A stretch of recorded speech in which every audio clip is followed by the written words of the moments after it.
PNP Mayleda kung nasaan nagtatago itong si Pastor Apollo Quiboloy.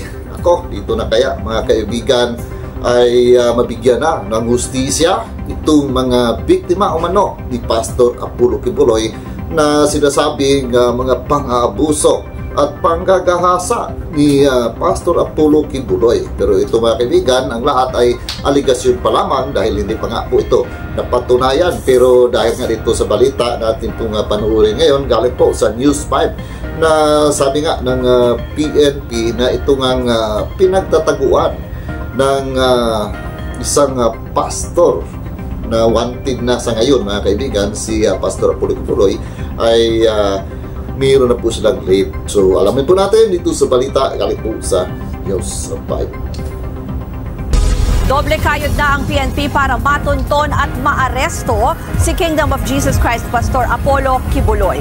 Katunayan, kinukumpirma na nila ang eksaktong kinaroroonan ng pastor. Nasa frontline ng balitang yan, si JC Cosico. Higit isang buwan na ang lumipas mula nang lumabas ang warrant of arrest laban kay Kingdom of Jesus Christ founder Pastor Apollo Quiboloy para yan sa mga kasong sexual abuse of a minor at other acts of child abuse. Patuloy siyang pinaghahanap ng mga otoridad.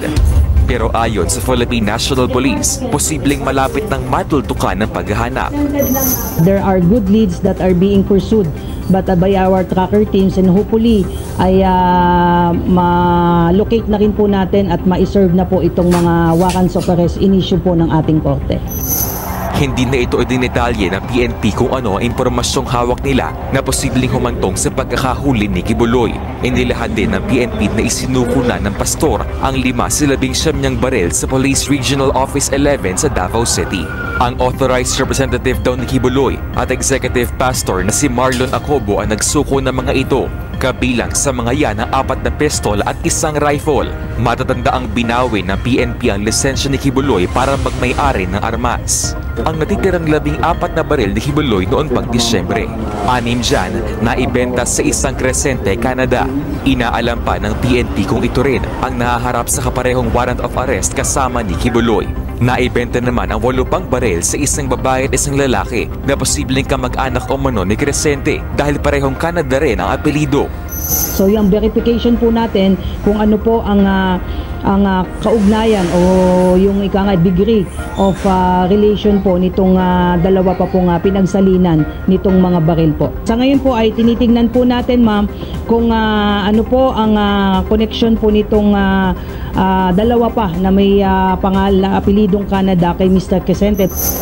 Bukod sa kinakaharap na kaso dito sa Pilipinas, wanted din si Quiboloy ng Federal Bureau of Investigation ng Amerika dahil sa iba't ibang kaso gaya ng sex trafficking, fraud at bulk cash smuggling. So okay, alright, ayan po mga kaibigan. Ito nga si Pastor Apollo Quiboloy, alam po naman natin na pinaghahanap na po siya ng batas dahil nga mayroon na po siya ng warrant of arrest at nagtatago nga. Ito nga si Pastor Apollo Quiboloy. Dahil na rin po sa aligasyon laban sa kanya nung kanyang mga datihan pong mga member mga kaibigan, ano?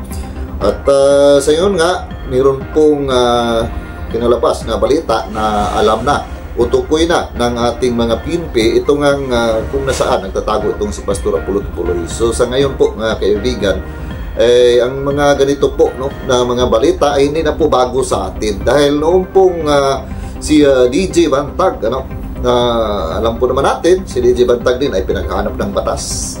At ganito din po ang ating mga nabalitaan dati na alam na kung nasaan si DJ Bantag. Pero hanggang ngayon nga mga kaibigan, nasa 1 taon may higit na, di ba? Hindi pa rin po nahuhuli itong si DJ Bantag. So, para sa akin po mga kaibigan ay medyo nasa 50-50 pa po ito, no?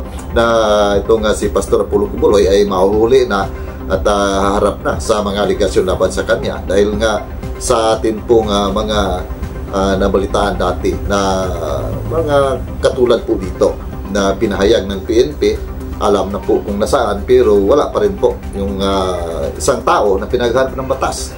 At ito nga si Arnie Tibes na sabi nga ay nandoon na po, no, sa bansang Timor-Leste ay nahuli na po mga kaibigan. Pero hanggang ngayon, nasabi ay mapauwi po sa bansa, hindi pa rin po mga kaibigan. So, kayo po, ano kaya inyong masasabi dito? Itong si Pastor Apollo Kibuloy ay talagang mahuhuli na ba? At itong pahayag ng PNP ay nasa 100% kaya mga kaibigan, na talagang itong sinasabi na kung saan nagtatago itong si Pastor Kibuloy ay talagang ito na nga, at mapanagot na itong si Pastor Apollo Kibuloy dito nga sa mga aligasyon laban po sa kanya mga kaibigan. So ayan lamang po, no? Kung ano po inyong mga komento po dito, paki-comment lang po sa ating comment section mga kaibigan. At sana nga po, no, itong lahat na ito ay totoo po, no, na talagang mahuli na po itong si Pastor Kibuloy. Dahil kahit man po na marami ang nagsasabi na inosente itong si Pastor Apollo Kibuloy, pero dahil mayroon na nga po siyang warrant of arrest na dapat po niyang harapin mga kaibigan. Kung talagang totoo po siya na naglingkod sa ating mahal na Panginoon, bakit po siya matatakot? At base na rin po sa kanila pong mga pahayag na ang lahat na ito ay pawang paninira lamang. So dapat po naharapin po niya at patunayan po, no, sa korte na ang lahat nga ito ay paninira lamang. Actually, mayroon po naman tayong napanood na mga ilang witness na talagang hindi ka panipaniwala mga kaibigan. Pero base po sa ilan din po mga kaibigan, kung totoo po, no, lalo na yung mga kababaihan na ginagalaw po ni Pastor Apollo Kibuloy, siyempre kung totoo po yun, dapat po na pagbayaran po yan, no, ni Pastor Apollo Kibuloy. Pero yun nga, ang nasabi ko, ang lahat nito ay pawang aligasyon pa lamang, dahil nga ay hindi pa po siya napatunayan mga kaibigan.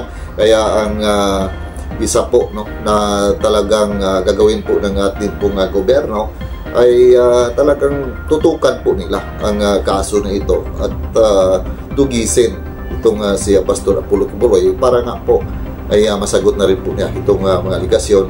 At kung totoo man po ang lahat na ito ay mabigyan na rin po ng hustisya ang ating pong mga kababayan na kung saan nga ay naging biktima umano nitong si Pastor Apollo Kibuloy. Sa bagay, marami din naman po tayong mga napanood, no, na mga parang hindi din po kanais-nais na ginawa nito po ni Pastor Apollo Kibuloy. Pero siyempre, ang lahat na ito ay hindi naman tayo pwede na mag-usga hanggat hindi pa po ito napatunayan sa korte mga kaibigan. So yun lamang po ang aking pong nasasabi dito. Kaya kayo po, kung ano po yung komento, pag-i-komento lang po sa ating comment section. At muli po ako ay magpapasalamat sa lahat po na patuloy na sumusuporta dito sa aking YouTube channel, sa aking Facebook page. Ayan, ano, sa mga hindi po nakapalo dyan, ayan, pakipalo na rin po at pakisubscribe mga kaibigan. At kung nagustuhan po rin ang video na ito, pakilike naman po mga kaibigan. At sa ating mga kabayan, Luzon, Visayas at Mindanao, at sa ating mga ka-OFW, palagi lamang po tayo mag-iingat, sana po tayo naroon. At see you po sa next video ko. God bless all of us.